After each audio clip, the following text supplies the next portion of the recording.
Well, welcome back to the 10th episode of the Tundra Cast. I know it's been a while, but we're back in action here. And with the season starting up in a couple days, like 5 days or so, we're going to have a couple things to talk about. First off, we're going to lead off with the World Juniors and a couple players that have caught our eyes. And after that, we'll have some talk about the New York Islanders and a couple stuff that happened recently, including Matt Barzell and some other things. So, obviously, if you didn't know, if you didn't know this, he's been living under a rock. But the Americans have won their fourth gold medal in this deck in the last 10 years. Once again, they beat Canada in the finals. Um, yeah, it wasn't a very entertaining game, and I'm not saying that because we lost. I mean, it was kind of a boring game all around, kind of a more trap defensive game per Yeah, se. but that was what made it good because like every single game of the World Juniors was almost always a blowout, and literally there would be times where I would just like turn off the game because it was just such a blowout. Like especially Canada. like that. Yeah, like that Canada Germany game, I turned off because I just got so bored. Like I I love the will say defensive this. goalie battles. I will say this. Canada chose the worst possible time to play their worst game of the World Juniors. Yeah. It was just they were sloppy all around to start off. And I was saying this in the Discord server. While the game was happening, it was, Canada. The entire World Juniors, outside of maybe the game against the Czechs, I think they came to start every game with respect for their opponents. They played hard. They were more talented, but they went out there and they proved that. They were the more physical team. They were the faster team. They won individual puck battles. They dominated possession and shot chances, right? And that's why a lot of those games got so out of hand so early, those Canada games, because the teams going into the game knew Canada was the better team. And then Canada would proceed to spend the first 10 minutes of the game proving they were the better team. And the gold medal game, they just came out completely flat. And America's too talented And to come out flat like that there's and going to be not expect something bad to happen. And in that final game, there's a couple players I was very disappointed with. And one of them, Siakam, knows. I hate this guy a lot. But Kanan Gooley just really did not have a good tournament. His game against the Americans was not good at all.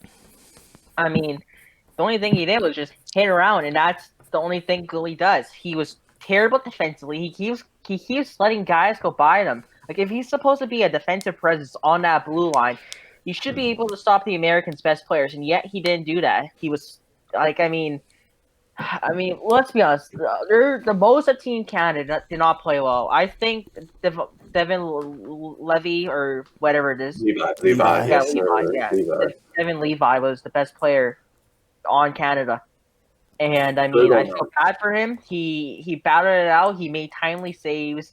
People are gonna blame him for the second goal, which was kind of weak, but I don't care. Canada needed to step up, and he didn't. And for the Americans, congrats on your win. Well deserved, but we still have like 13 more gold medals than you. So Yeah, keep in mind, I'm the only American out of these three, out of us four. yeah, we're gonna be I'm following you. I'm in a hostile environment. And I would just like to. Oh God, that's loud. I just noticed. I would just like to add that Canada's identity is crash and bang. They make it hard to play against them. And Crest, I think it was like 3 a.m. when we were talking about this. Was it Siakam? 3 a.m. probably. Yeah, roughly 3 a.m. Yeah, 3 a.m. we were talking about this with Crest in the Tundra Discord. He said that he noticed, like, he felt that the game was a lot less physical, and that like a lot of the games were a lot less physical in that final couple games, and and he felt as if it might have been that the league or the IHF was telling these teams to stop being so physical because there were a lot of injuries happening, and with Canada that's a bit of a problem, because that's like their whole identity, on top of the skill. They're supposed to be really hard to play against. Like, that's like always what they're supposed to be. So it might have changed how they had to play their game a lot. But with the U.S., they are not as physical. They just rely on their skill more, and so they didn't have to change their game as much. So that was a good point, and thank you to Chris for bringing that up, because that made me think a lot, to be honest. Yeah. Yeah. I was very impressed this World Juniors with Devin Levi. He was a 7th rounder this year for Florida, and the Leafs actually traded the 7th rounder that Florida would end up using to select him to trade up in the 4th round. You do have AA. Yeah, we do have Askarov. Yeah, but we'll talk about AA later. But Levi is, when I was coming up with my World Junior projections, I had Garand, I had Lennox, and I had Gauthier, I think, making Team Canada. Yeah. Levi was one of my first cuts, mainly because he played for a really weird school last season, and his numbers were like a really weird program. And his numbers were good, but they didn't pop out to me as Team Canada level goaltending. But this entire tournament, I was really paying attention to Levi because on a team full of first round picks, we had 19, 20 if you include Doc. We have a 7th rounder as our starting goaltender, but there could be an argument that he was the best goaltender at the tournament this year, right? I mean, he was poised. He had a great defense in front of him. He had a great team in front of him, obviously, but he made timely saves. He was almost never out of position. He was very poised, and his rebound control, like Joel Hofer last year for Team Canada, was impeccable.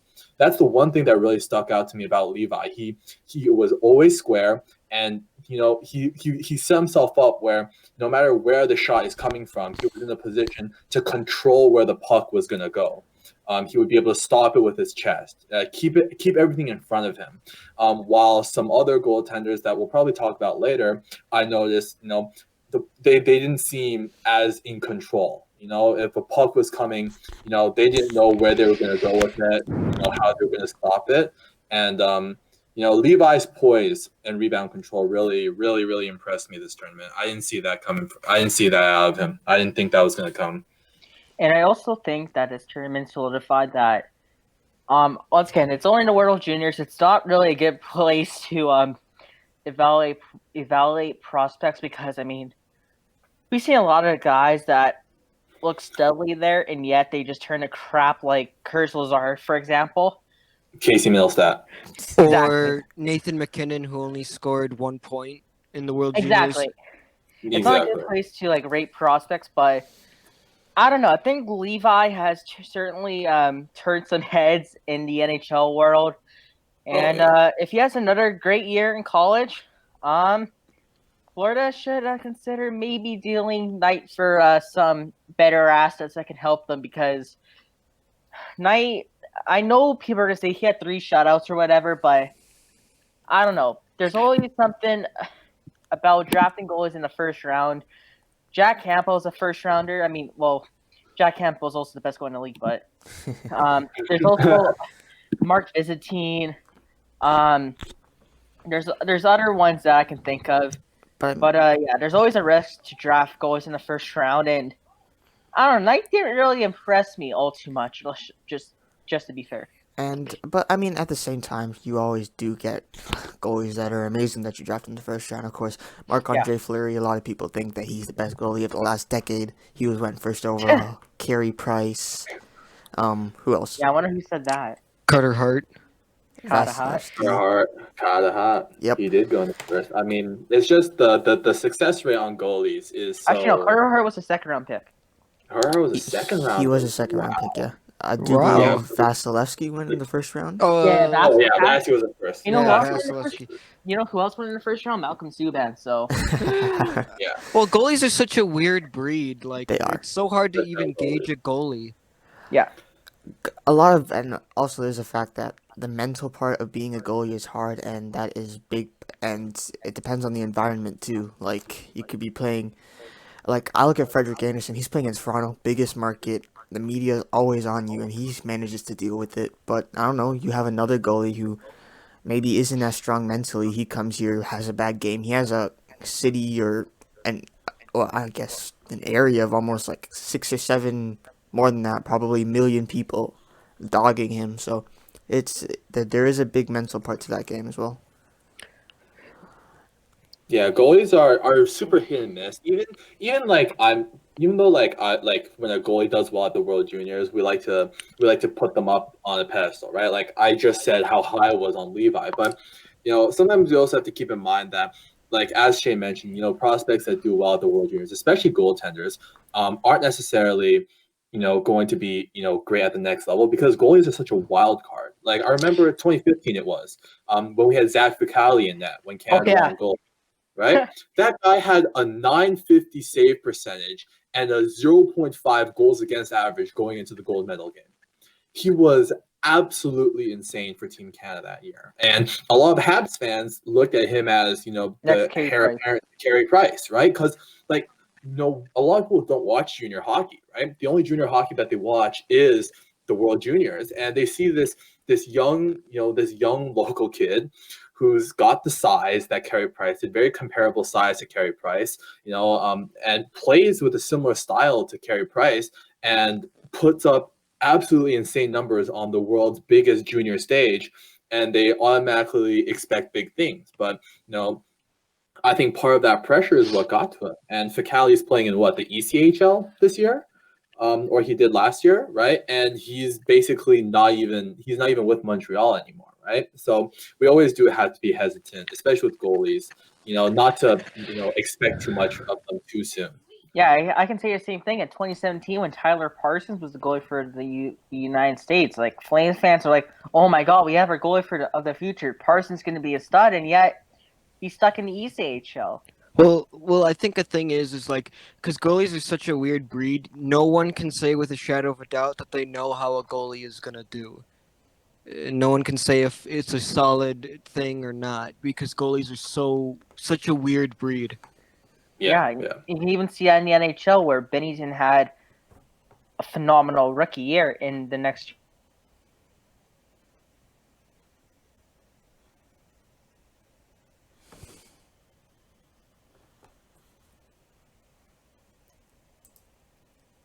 Yeah, I was gonna say that. Oh yeah, I mean, I actually had a bunch of guys outlined, but if I'm a pretty big guy for prospects. I watch a lot of tape as well. Sorry guys, my internet just cut out. Can you say what you did? Because I'm recording, obviously. So can you just say what you said before? Like you were talking, Shay. Your sentence. Oh, okay. All right. So, like, did you get the Bennison part? The start of it. All right. So just repeat that. Yeah. All right. I mean, you can even see in today's NHL where Bennison had a phenomenal rookie year, and then next year he just crapped the bed. Don't get me started on Binnington. Don't do it.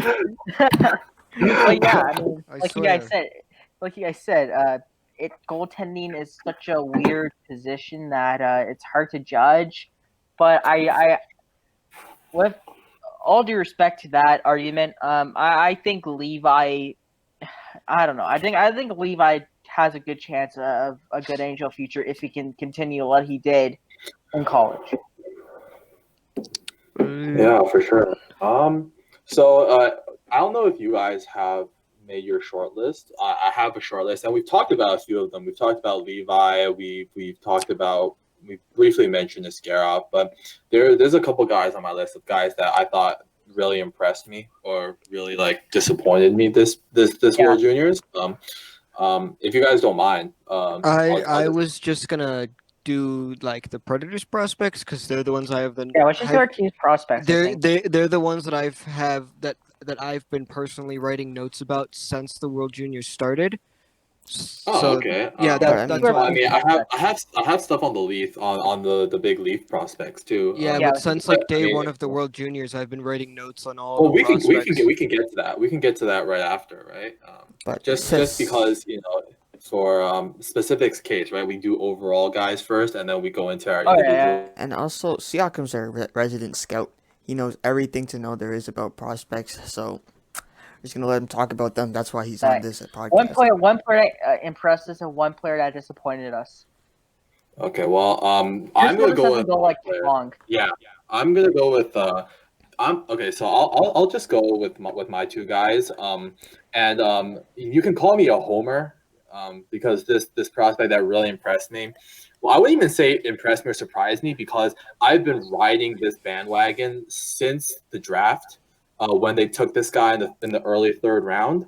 And he won defenseman of the tournament for Finland and the entire tournament, which is Topin Niemela.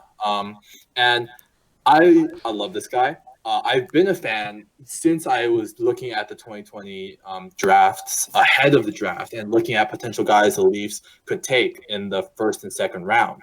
And Yamala was a guy who just kept popping up on my screen because the only areas to his game that need to be developed or need to be worked on are very, very fixable.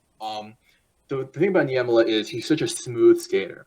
It's a very underrated part of his game. He skates very well. He has good offensive instincts, right? But the big thing is he played last year as a 17, 18-year-old in Finland's top league, a men's league. So that's why his numbers, when you go on Elite Prospects, they don't look that, enticing. You don't go, hey, that's first round, second round talent right there. But the way he plays the game, the way he sees the ice, his hockey IQ is off the charts, and he plays such a smart two-way game, and he's so responsible with the puck. The only main thing that Niemela doesn't have going for him is he still needs to work on his offensive instincts, and that's something that really surprised me at the World Juniors. It has me really excited for him as a prospect because he's clearly taken steps since the tape that I watched from him last season to this season. He jumps in the play more often. He's a lot more engaged on offense. He outscored Ville Heinola at the World Juniors this year. I mean, and I'm high on Heinola.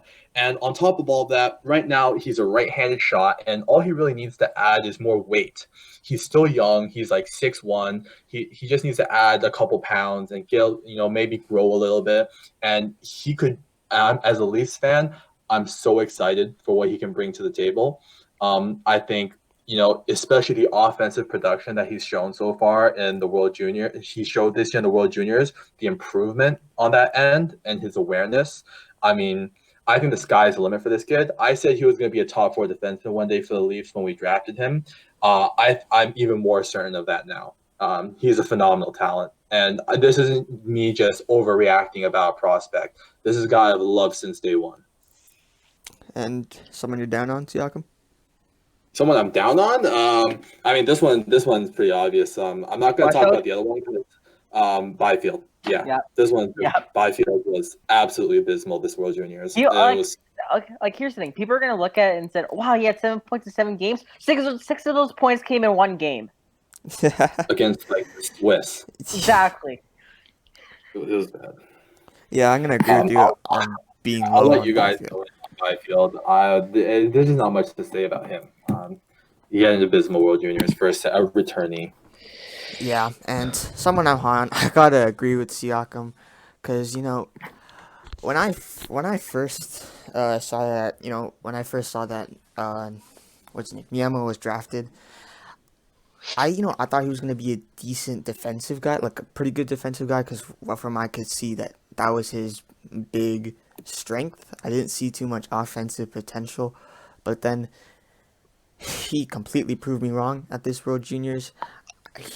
I went into looking at Finland's team thinking he'd be maybe their third best defenseman, but he was their best by the defenseman of the year kind of thing. But I'm really surprised at how much he improved from what he did last year, and I'm really excited because there are so many good Leafs defensive prospects, and we just added a new one to the ranks. And like Siakam said, he made big strides when it came to his offensive game, and I wasn't as high on him as Siakam was, sorry, but he definitely proved me wrong when it came to his offensive capability, so I'm not mad about that at all. And a player that you're down on? Oh, yeah, Byfield, for sure. He did not do that. I guess I'll go now. I'm actually going to start the player I was down on. I was thinking about Byfield, but since you two already chose him and we already kind of went into why, I won't really choose him. And for me, it's between Cole Caulfield and Jack Quinn. Both players that I love to pick on. And I'm going to go with Cole Caulfield in this one. I'm sorry, Habs fans. I don't like him. All of his points came on the power play, first of all. And for a supposedly, I mean, the Habs are making him to be an elite goal scorer.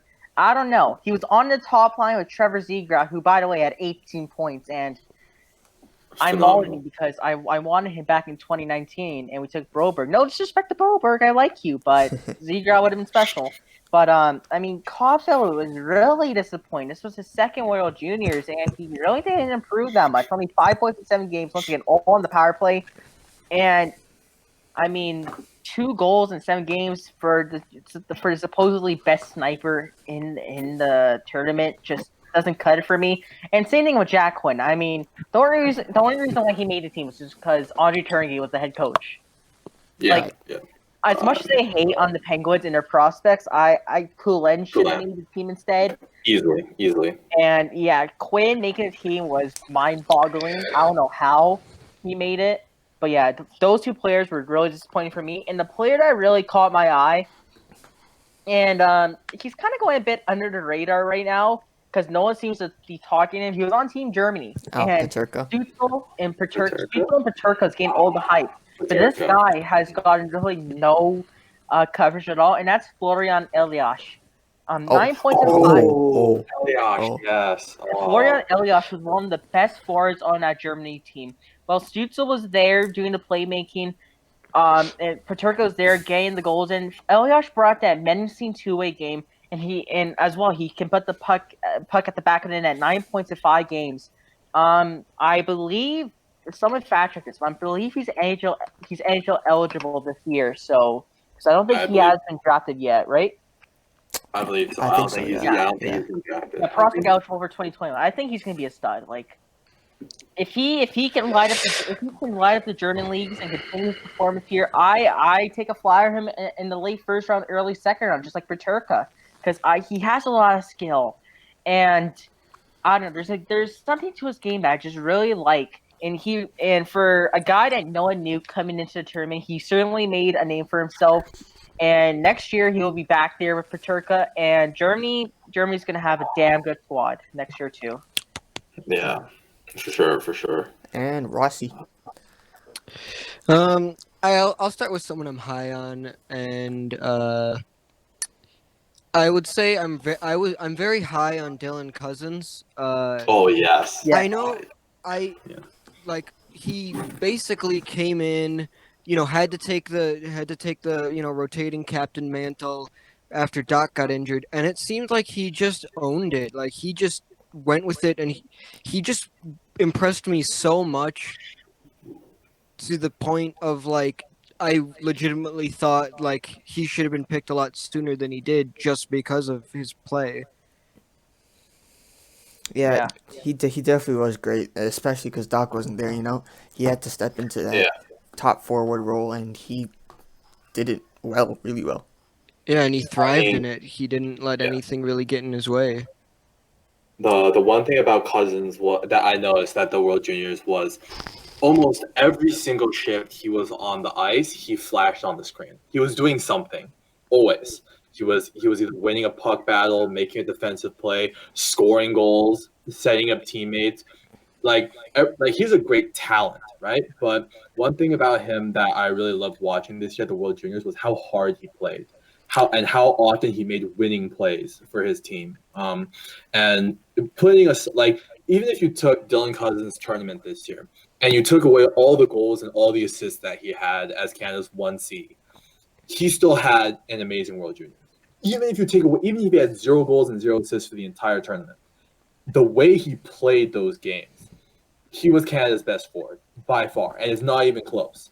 Just the way he played and the plays he made, he was just incredible. The Sabres got a good one. Let's hope they don't fuck him up again. But yeah, Cousins, he fits Canada's. I was talking about identity before. He fits Canada's identity perfectly. And I guess for someone I'm down on, is Lucas Raymond. He was kind of drafted, expected to be this big scorer, and he didn't really do much of that in the World Juniors. That's true. To be fair, I didn't watch a lot of Sweden's tape this year. They didn't have a lot of Leafs prospects, and they didn't play Canada. They didn't end up playing Canada. So all I remember was Malding at Almfet for all the felt for messing with my pick'ems. That's all I remember from Sweden. But I'll take your word for it. If Lucas Raymond didn't play that well. Let's talk about our prospects now, and I'll start off. First, I'll talk about our Finnish prospect, Juuso Parisian. He wasn't really known, before this. I didn't even know him. I'll admit that right now. I didn't really know much about him. I knew we drafted him in the 7th round, and that was really it. But I gotta say, he impressed me. He had 2 goals and 2 assists. He was a -1. But he had a game-winning goal in that, and he was really disciplined the entire time, and he showed flashes of being something more than just a 7th-round pick. He just really impressed me when it came to like a prospect. And then next, I guess I'll go with Philip Tomasino. I love Tomasino. Philip Tomasino was very impressive. I was already high on him because of what he did with Oshawa, getting that like 100 points in like 62 games. But he really impressed me with with Team Canada. He came out guns blazing more than I thought he would. And he really proved that he deserved to be more than on like the 3rd line or 4th line that he started on. He had the 6 points in 7 games, and I think he did prove that he's what he was drafted to be, and that he was worth more than just being on that 3rd or 4th line. All right, and then I guess the Russians. Yep. Keep in mind, our oldest prospect is, I think, Parisian at 19. That was in the World Juniors. The rest were 18. Well, 19 is the oldest. 19's the oldest prospect could be. Most of them will be 1918. Yeah. So I think I'll talk about Semen Chistakayev. Semen Chistakayev, he was good in the beginning, but like the rest of Russia's defense, he kind of just dropped off. Now, I'm not down on him at all or really anything, but I will say he did look good defensively a lot, but I had wished I would have seen a bit more offense. He's very fast because of his size, so, because he's small, he's fast, and he just looks like a great defender, like someone that you can count on, Like, he's only 5'11", but he looks like he can just be there, He had three points in 7 games with a +1. So that's what I kind of have to say about him. But here are the 2 longer ones. First of all, we have Igor Afanaseyev. Igor Afanaseyev is someone I'm high on before. He did good in the OHL with Windsor. If I'm remembering that correctly. Wait, hold on. What's that background noise? I think it's Ryan. Yes, yeah. There's like some background noise going on I can hear from you. Is there? Yeah, it's you. Try muting yourself, and I'll tell you if it is you. Yeah, it's him. Yeah, it's him. It's Ryan. That was like the background noise was so distracting. I was just like, ah! Yeah, exactly. I was like, what the hell is that? I was like fumbling so much because I thought it was coming from me, so I was like looking around to see if there was anything. Wait, can you guys still hear it? Can you guys? Yeah, now I can. It's you. It's like it's gone now for me. Oh, wait, now it's gone. Yeah, now it's gone. Oh, it's my res is right next to a fucking train track, and there was a train going by. But my windows were open and I couldn't hear it because I had my headphones on. Oh. mic is my laptop mic. So all of a sudden I could just hear like, and I was just like, what the fuck? my bad, boys. My room gets really hot, so I opened the window. And, I was terrified that it was something on my end, and I was just like, no. I feel It's so like- bad for Carl that he has to edit all this out. Should I restart entirely, or should I just resume? Just after continue saying- on. Continue on. Okay. Actually, would you mind restarting that part about what's his name? This time. Afanaseyev? Shostakov or Yeah. Okay, I'll do that. All right. So I'll start on the Russians, and I'll do Semen Chistakayev first. He was a good, defender, especially for his size. He's 5'11". He's not very. He's only weighs like 179 pounds. He had 3 assists, 3 points in the 7 games, but as the rest of Russia's defense did, is he kind of fell off and underperformed in the last couple of games that they played. But he's one of the more quick ones to get out of the way, so I wanted to start off with him first. So I'll go with the second Russian prospect for the Predators is Igor Afanaseyev. He had 5 points in 7 games, and I was really impressed with him. He looked good when he was out there. He looked confident, and he was physical, and he was dominant. He was very impressive, and he brought that physical presence that that the Predators kind of drafted him for. He definitely looks like he could be a future power forward for us. And now for the last prospect, Yaroslav Askarov.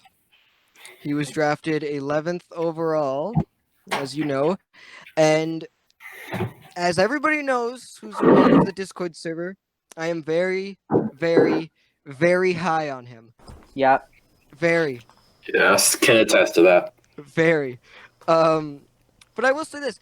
Yaroslav Askarov looked shaky. He looked like he got in his own head. When he looked confident, the defense wasn't helping him. It was just not a good tournament at all for him. And even with how bad everyone was saying his tournament was, he was still the 5th best goaltender in the entire tournament. So while he did have a meh tournament, and like nothing went right for him, I still think he did okay, which isn't as good as I want it, or anybody who's a Predators fan or anybody who likes Askarov would want it. But I think he did okay, and I think he would go back to the KHL and continue doing what he had been doing in the KHL. Yeah, Askarov is what a lot of people said he was after last year's World Juniors. But he's definitely markedly improved in some areas, but he's clearly an athlete. He's an athlete at goalie who's very fast for his size. And he still has a few areas that he has to work on. But that's okay, because the Predators didn't draft this guy to be their starter next season. They have Sar, who's a guy who can be their starter for 2-3 seasons. And even then, we have Ingram too. Exactly, who I'm also high on. So yeah. They have time. They can give Askarov the 3-4 years he needs to really develop his game before coming to the NHL level. For me, at the time when the Predators drafted him, he seemed like a bit of a luxury pick, but he's going to be a good goalie. Here's what I think about Askarov. It seemed like when he looked confident, his defense wasn't helping him. When he looked shaky, he was just getting trashed on. But he still ended up having a 250 goals against average and a 914 save percentage.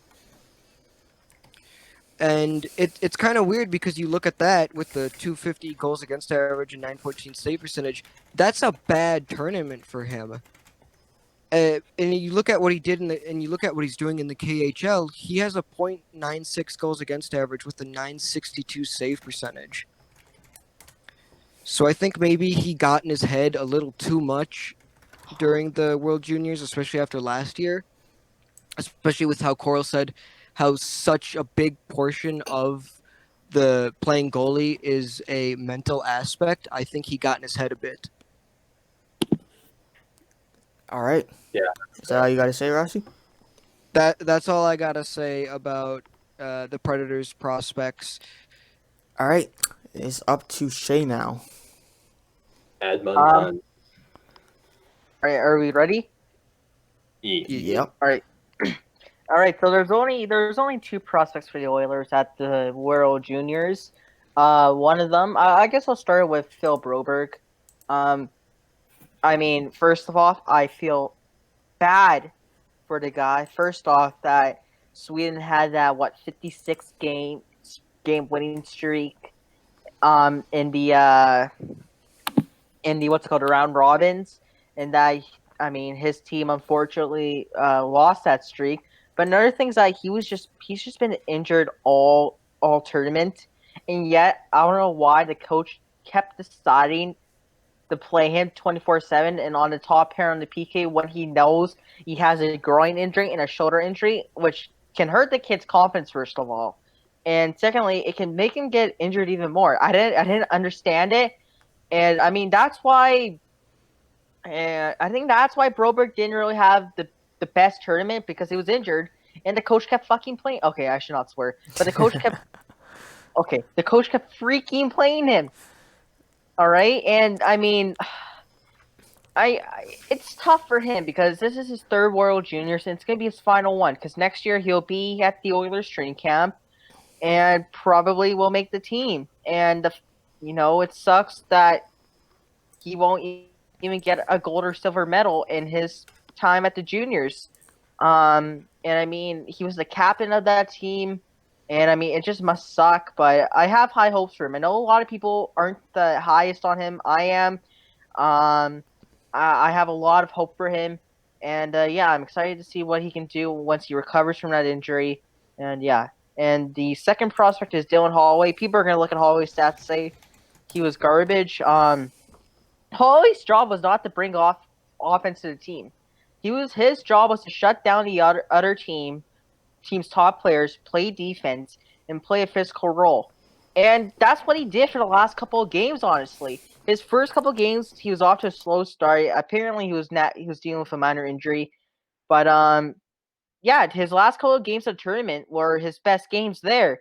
And he was honestly one of the better players against the U.S.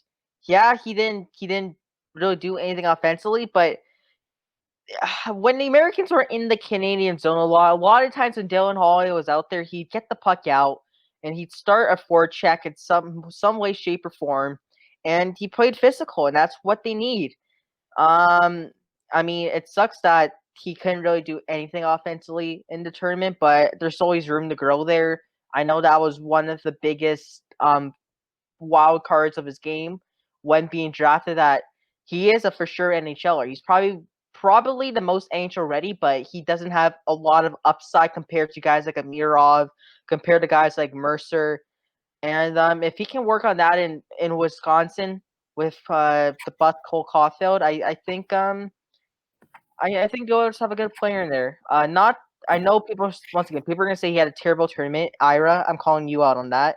But I think Hall had a solid tournament. I expected him to play solid defensively, and that's what he brought. Yeah, Holloway's a great skater, though. That's something that people don't talk about enough. Yeah. He's such a fast skater, and that's why he got used in that role with Newhook and Pelletier to start the World Juniors, because they're all. Well, Newhook's more of a physical guy. He plays with a bit more physicality than a guy like Holloway, but Holloway's a guy who's got good defensive instincts, and he can just fly from end to end of the ice. And I like Holloway. I like Amirov more, but just because of the upside pick, just because of the potential. But Holloway's at his floor. I think Holloway will be a third line center for the Oilers one day, and that's just if things don't pan out for him. He is a great talent, and I'm high on Broberg too. Lots of potential there. lots of great offensive instincts. If he pans out, he could be a top pairing guy. At worst, he's a top 60 man. I think he'll play NHL minutes for sure. Yeah. All right. So, me and Siakam here, and obviously we're Leafs fans. We get bullied a lot for being Leafs fans. But I think no one can deny that the Leafs have a really solid prospect. I don't even know the word. Prospects pool. Thank you. Yeah. So prospect pool, and at this tournament they had 6 players. We've already talked about Topi Niema, defenseman of the tournament, and the other ones were either on Team Russia or Team Finland. And Siakam is going to start us off with our Team Finland prospects. Okay, so Team Finland had two guys besides Niemela, and I think both of them had a good World Juniors. I'm not going to go out of my way and say that they wowed me, but they were good. Niemela was the one standout, but Mikko Kokkonen, former third rounder of the Leafs just last year, 84th overall, at last year's World Juniors, he won one of Finland's top 3 players at the tournament as a defenseman, which was great. And this year, he was the third D-man for them because Niemela showed up, and Heinola is just a special talent. He's NHL ready.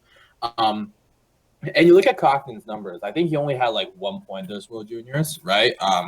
But if you look at him in the past, he had 2 goals the year before that. You look at his stats in Ukraine this season. He has 3 assists in 18 games, and you look at even Ukraine last season in 40 games, he only had 10 points. Kokkonen's not an offensive defenseman. He's not a Topi Niemela, potential guy. He's not a guy like Broberg, or Makar or Byram or Drysdale, these offensive mind guys. People talk about how Sanderson's offensive upside is limited. Kokkonen's offensive upside is limited. Sanderson still has some potential there. Yeah. Kokkonen's just he's a defensive guy. He's not going to put up points, and that's okay. When you make a team, right? When you construct a team, you're not going to have 6 guys on your blue line that can all move the puck and score. And get points. Sometimes you need a physical presence. A guy who's just there for defense. A guy who, like, similar to the role Kevin Ball played for Team Canada last season. Guys like that contribute to winning hockey. And he's been very solid in Jokerit. He played well this year for Finland at the World Juniors as one of the older players. A guy who has experience, who played with Finland last year, as one of the few returnees that Finland had. He played well. He was solid. He was dependable. They played him on the penalty kill, and he was very, very respectable. I was hoping for more, just from an offensive playmaking perspective, like I was looking for out of Topi. But the fact that I didn't see it is a little bit disappointing, a little bit unfortunate. But at that point, you're just asking for the world. Kokkonen is going to be a solid guy. He might be a top 60 man for us. It's not a certainty. I'm not as bullish on Kokkonen as I am on Niemela, and especially with all the other young guys the Leafs have on that blue line.